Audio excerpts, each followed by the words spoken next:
আসসালামু আলাইকুম। Hello everyone. আজকে আমি আবারও হাজির হলাম একটি ভিন্ন ধরনের রেসিপি নিয়ে। আর আমার আজকের রেসিপি হলো ক্যারামেল পায়েস। জানি এই পায়েসের কথাটা অনেকে হয়তো নতুন শুনে থাকবেন, আবার অনেকের কাছে খুবই পরিচিত। এই পায়েসটা কিন্তু খেতে খুবই মজার হয়। তো চলুন রেসিপি শুরু করা যাক। তো এখানে আমি 1.5 লিটার পরিমাণ দুধ নিয়েছি। তো দুধটা একটু চুলায় বসে দিয়ে দিচ্ছি কিছু গরম মশলাগুলো খুবই পরিচিত। 2 টুকরা কালো এলাচ, 4 থেকে 5টি সাদা এলাচ, আর হচ্ছে 3 টুকরা তেজপাতা, আর 2 টুকরা দারচিনি।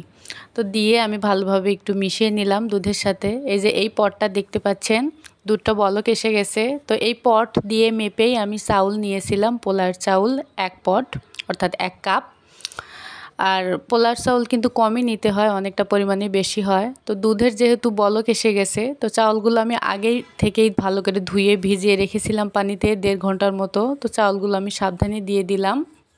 আর এই পর্যায়ে কিন্তু চুলার আঁচটা একদম লো ফ্লেমে রাখতে হবে, কারণ দুধটা বলক উঠে পড়ে যেতে পারে।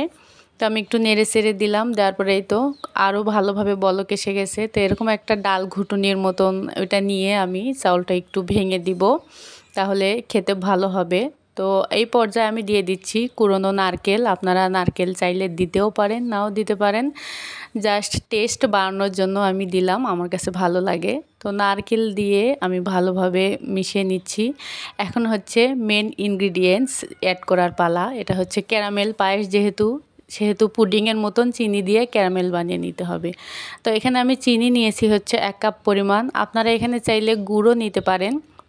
গুড় দিলে কিন্তু একটা ক্ষীরের মতন ফ্লেভার আসবে।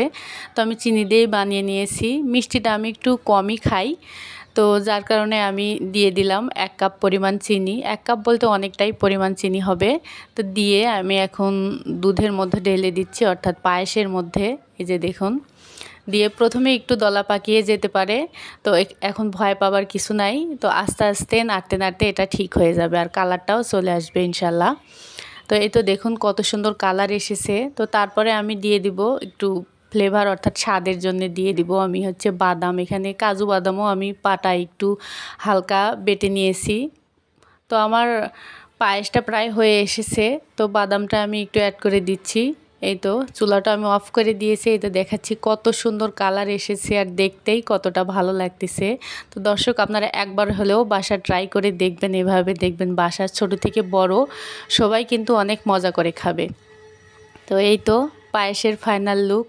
তো আমার রান্নাটি যদি আপনাদের কাছে ভালো লেগে থাকে, আপনাদের কাছে আমার রিকোয়েস্ট থাকলো অবশ্যই আমার চ্যানেলে নতুন হয়ে থাকলে আমার চ্যানেলটি সাবস্ক্রাইব করে অবশ্যই কমেন্ট সেকশনে লিখে জানাবেন আমার রান্নাগুলো কেমন লাগে। তো আজকের মতো আমি এখানেই বিদায় নিচ্ছি। আপনারা সবাই ভালো থাকবেন, আর অবশ্যই সাবস্ক্রাইব করবেন। আল্লাহ হাফেজ।